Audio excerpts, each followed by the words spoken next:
Hey guys, this is Dawn, and are my eyes any better?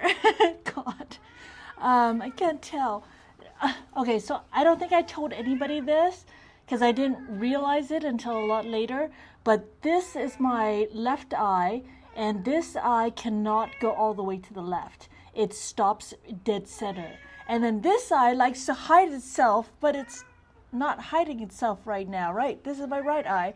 Anyways, today we're going to talk about helmets. So let's see. This is the helmet that I crashed in. It is a Scorpion AT960 Cryptek. It says Scorpion there, and it says Scorpion EXO here on this side. And I don't know, it doesn't say AT960, but just as a reminder, this is what happened to this helmet. I got hit in the head a lot, and to the point that I had a brain bleed, a lacerated liver, collapsed lungs. I broke two of my teeth and my eyes, obviously. So was this a bad helmet? I don't think so. I think it was the fact that this is a medium-sized helmet, and I am a small. Forever, when I was racing motorcycles, I always rode in a small for helmets, and it didn't matter if showy, Arai, AGV. I always went with small. And then with this helmet in particular, the one that I crashed in, I went with a medium because I was being a little more lax on safety and all that. It went bad. It got to the point that after a while, then it's because at first, everybody knows this, helmets have a break-in period. So at first, you get a helmet and it's very, very tight on you, and the cheek pads are squeezing your cheeks in and stuff like that, and it's kind of miserable. And then it loosens up.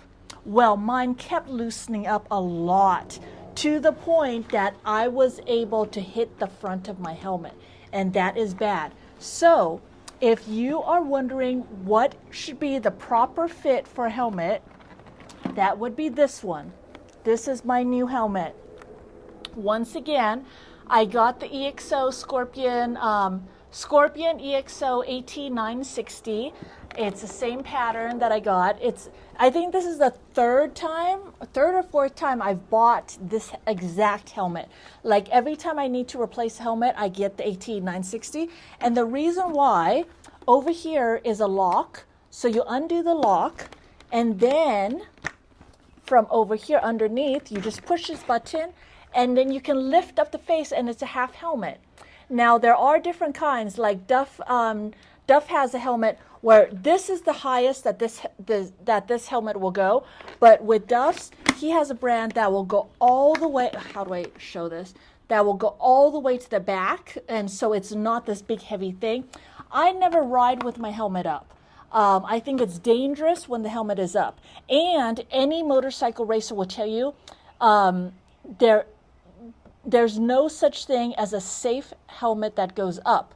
With motorcycling, though, with unicycling, I think that there is, and because we are so social and we like to have our play dates and stuff like that, and there's a lot of stopping and talking and stuff like that. And with this helmet, you can drink. You just have to do that. You just have to lift it, and then you drink. And it has a lock to be even better. So once you push that lock into place, now it won't lock into place. It won't go all the way up. Let's see. Like this one will go all the way up, and then it will lock there. And then you can also lock it. So now, and I did this accidentally, I can't put it back down again. And the wind won't affect it. So you can play with the lock a few ways. Anyways, I think that it's better. Well, everybody has to weigh their own risks and stuff like that. I never use my helmets with this thing up as a half helmet. I always use it down, and so it's not that big a deal that it doesn't go all the way back for me, but I like having it so that I can eat my boba. So I can have my boba, I can lift it up a little bit and have my boba, and then I can put it down again. And did you guys see over here? It is a size small. That is my proper size. And so this one, the old one was, oh, let's turn this around a little bit. There you see the two helmets on my desk. So I was bad. That was my bad. I didn't think that anything really bad could happen with too large of a helmet, but I was wrong. So today we're going to, now that we talked about sizing, even though I wasn't supposed to, we're going to talk about how to install a Cardo on it. Now what I did was I popped this thing out right here on the left. Okay, here's the helmet. This is the left side of the helmet. Come over here, and there's a little thing over here. This is where they put their system for audio. Well, we're going to use a Cardo, so we're going to use a Dremel, and we're going to Dremel out that little tiny hole. It just has to be that size. It just has to be the size just large enough for the Cardo cables to go through. So the Cardo, it's inside. Oh, I should have brought that with me. The Cardo has a big round thing, and so that has to go through. So it just has to be that big. And then I covered it up. I covered up the hole because once that big round thing is through the hole, then it's just the cables. Then there's a lot of space. So I covered the space with hot glue. Hot glue is kind of like my thing of choice for anything quick and easy. Anyways, hot glue on there really quick just to make it waterproof and all that stuff, and you don't have to worry about it anymore. So that is what I'm going to do with my new helmet. Here, this is my new helmet. So on the, oh good, I almost panicked. I was like, oh my gosh, it doesn't have it. But it has a thing right here. I stand up. Okay, so it has the thing right there. So you just lift this tab. I don't know. I don't want to break my nail again. This is how I broke my nail. Look at my broken nail. It has super glue on it now. Let me see if this will easily come. Ow, it's already hurting me. Ow. Ow. I don't know. It's already hurting me. So I don't want to pry this out right now, but I'm going to pry it out, and then I will drill a little hole, and I will pass all the cables through, and this will be my new helmet. Yay, new helmet. Once again, the Scorpion AT960 is great for social events because, you know, you can have it as a half helmet, and then you can lock it down and all this stuff. And I think I really like the helmet. That's why I keep coming back to it, and that's why I bought it like 3-4 times. So anyways, I hope this helps, and I hope you guys have a wonderful day. Oh, for updates, I don't have too much updates. I'm still broken. I'm still riding. You guys, if my mom is not giving me shit for riding, then you shouldn't be either. Don't give Roger or Marty or anything like that a hard time about me riding, because really it's my decision, and I'm a grown-ass person, and I can make my own decisions. And you know, the GMR ride was not that big of a ride. It was just 22 miles up to the lodge and then 22 miles down. That was it. That's all we did. We didn't even do Cogswell, and Cogswell is usually longer when we add that in and stuff like that. So it was a short ride. Some people said I was going fast. It was a speed that I could maintain and that I could do, and that I was safe in. So bottom line, still, what I can prove is that I was safe. I did wear a backpack. So I had a backpack on, and I have 2 broken shoulders. So that was a little hard, but physically I was able to keep the backpack on. It's just, it hurt a lot all around here, all around on my back and stuff like that. And my hip, on a lot of backpacks, they have a hip thing, a hip buckle. So my hip buckle didn't work, so I couldn't even put that on. And the reason for a hip buckle is because that is one thing that will also get the weight off of your back and your shoulders. And my shoulders are all trashed, and my hip belt didn't work. So I'm going to get that replaced. And since they don't have a Tempest 20 anymore, they've discontinued that model, I will now get a Tempest 22. And she already told me that I'll be just getting a new backpack. So that'll be wonderful. And that also proves another thing is that, well, it won't be proof until I have the backpack in hand, but it is something that it wasn't a big deal to them that the ambulance cut the straps on purpose. We were wondering if that was an actual thing with their warranty. It wasn't.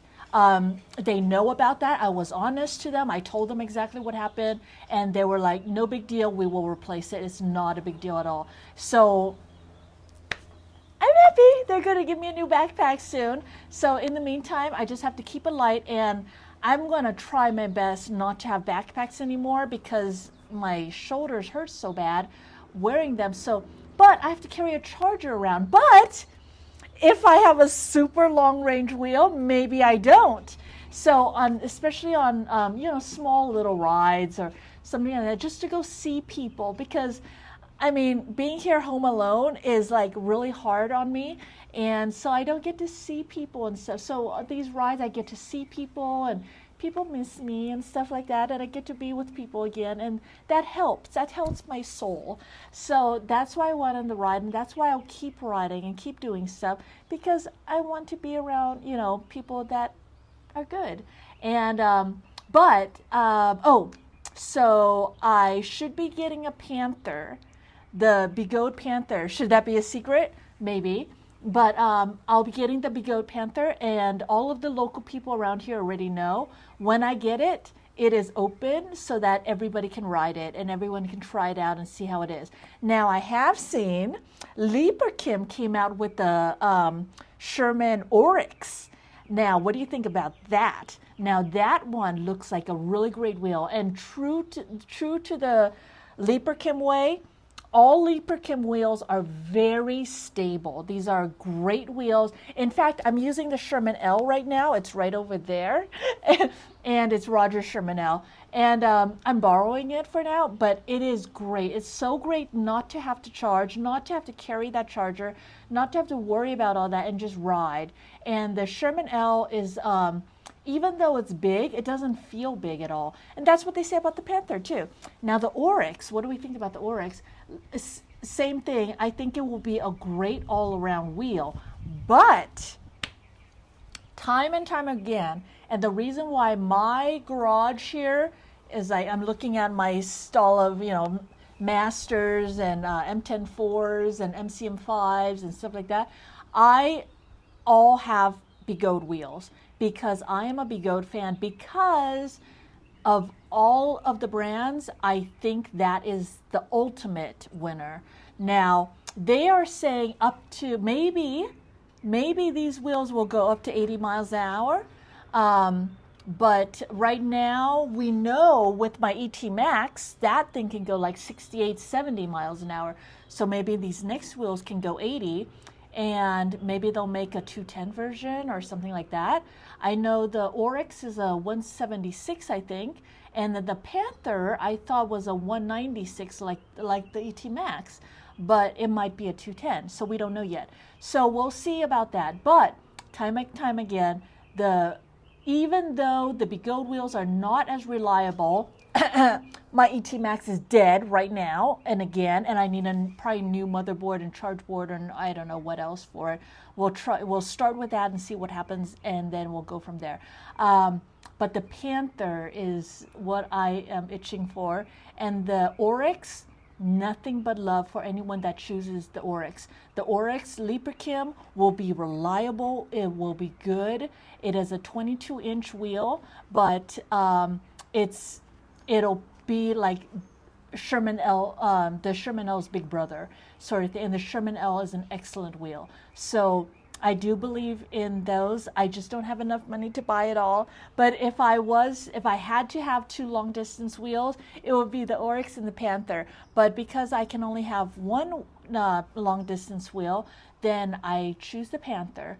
and Begode, and we'll see about the Oryx. So well, we'll see about both of these things. So anyways, I will wrap it up now. Okay, I need to stop talking. I can talk forever. Thank you so much for watching. I'm still working on trying to find someone that'll help my shoulders and everything, but no such luck yet, and my eyes and all that. So still working on healing, but in the meantime, I am also in between scheduling stuff. I will live my life. I will take the advice of one doctor and live my life. And this is my life. All right, so thank you so much for joining me, and I will talk to you guys later. Bye-bye.